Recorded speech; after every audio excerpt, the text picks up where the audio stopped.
Bill Gates পৃথিবীর সবথেকে ধনী ব্যক্তি। তাকে একবার এক সাংবাদিক প্রশ্ন করেছিলেন যে আপনার কি মনে হয় এই পৃথিবীতে আপনার থেকেও ধনী কোনো ব্যক্তি আছে? তখন বিল গেটস একটু ভেবে উত্তর দিয়েছিলেন যে হ্যাঁ, একজন আছে, এবং আমি আজীবন চেষ্টা করলেও তার থেকে ধনী হতে পারবো না। বিল গেটসের মুখে এই কথা শুনে সাংবাদিকের মুখটা একদম হা হয়ে গেল।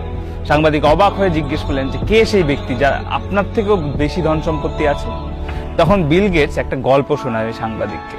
সেই গল্পটা বেশ কিছু বছর আগে। তখন বিল গেটস হয়ে ওঠেনি, অর্থাৎ পৃথিবীর সব থেকে ধনী ব্যক্তি হয়ে ওঠেনি, তাকে পৃথিবীর সবাই চিনত না।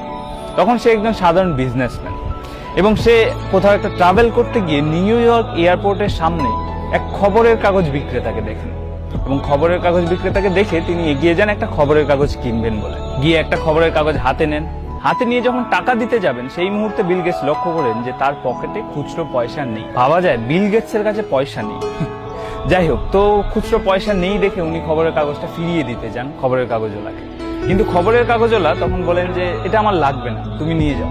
বলছে না না, আমার কাছে পয়সা নেই। বললো ঠিক আছে, পয়সা লাগবে না, এটা আমার তরফ থেকে তোমার গিফট, তুমি নিয়ে। তো বিল গেটস প্রথমে রাজি না হলেও পরে ওই খবরের কাগজটা নিয়ে নেয়, এবং উনি ওনার ফ্লাইট ধরার জন্য এয়ারপোর্টে ঢুকে যায়। তার বেশ কিছু বছর পর কোইন্সিডেন্টলি আরো একবার নিউ ইয়র্ক এয়ারপোর্টের সামনে বিল গেটস ওই খবরের কাগজ বিক্রেতাকে দেখতে পায়, এবং দেখতে পেয়ে এগিয়ে যায় আরো একটা খবরের কাগজ কিনবে বলে।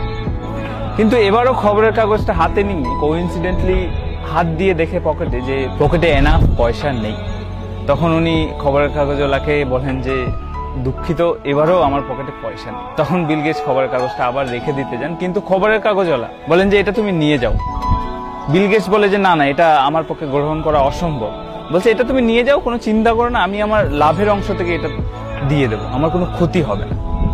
তো বিল গেটস একটা না না এই করে খবরের কাগজটা নিয়েই নেয়, এবং আবার ফ্লাইট ধরতে চলে যায়। তারপর কেটে যায় প্রায় 15টি বছর। এখন 15 বছর পর বিল গেটস এই পৃথিবীর সব থেকে ধনী ব্যক্তি। পৃথিবীর সবাই তাকে চেনে, তার নাম জানে। এবং সেই সময় তার হঠাৎ করে মনে পড়ে ওই খবরের কাগজওয়ালার কথা, এবং মনে পড়ার সাথে সাথে উনি খোঁজ শুরু করেন ওই খবরের কাগজ বিক্রেতার। এবার বিল গেটস, ওনার কাছে তো সোর্সের অভাব নেই, তো প্রায় 1.5 মাস খোঁজাখুঁজির পর উনি ওই খবরের কাগজওয়ালার অ্যাড্রেস বের করতে পারেন।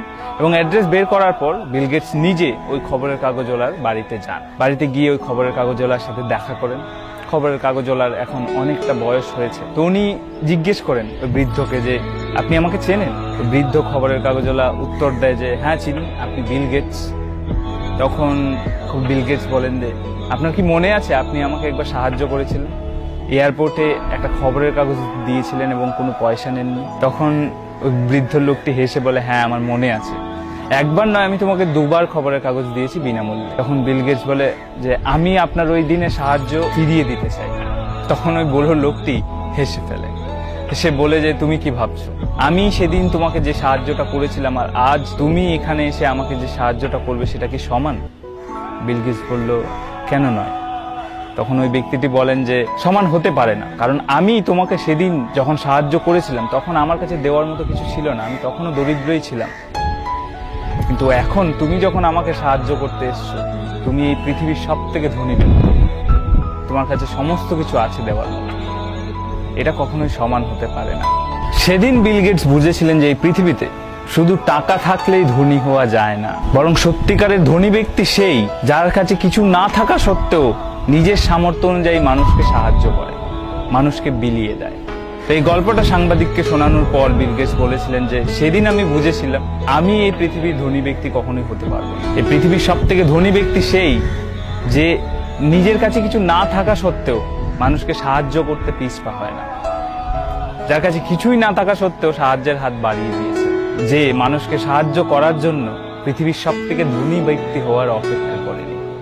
যাই হোক, এই গল্পটার সত্যতা আমি জানি না, তবে গল্পটা খুবই ইন্সপায়ারিং। যদি ভালো লেগে থাকে অবশ্যই শেয়ার করো।